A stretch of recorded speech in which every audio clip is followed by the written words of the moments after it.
One of the loveliest and most moving examples of Christ-like behavior that I saw happened a good number of years ago when I was the principal of a Bible college.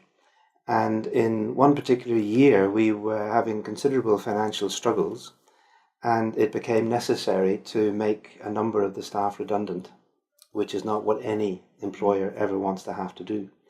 And so it was my responsibility to go and talk to a number of people, and in particular one of the women members of staff, and effectively to tell her that as from next year she wouldn't have a place on the staff at the college.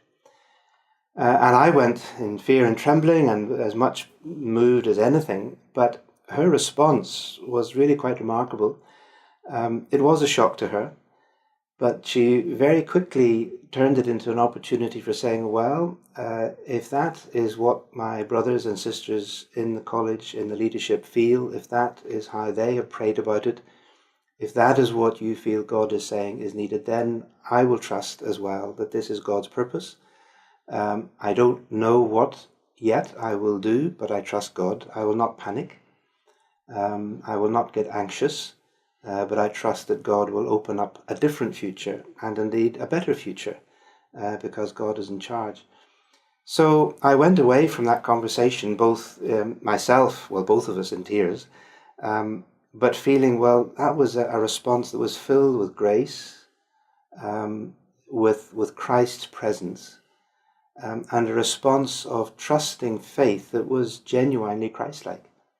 And indeed, God went on to fulfill her expectations and her prayers and her hopes. But at that moment, to me, it was a symbol and an example of a Christ-like response to a very difficult and in some ways very threatening kind of situation.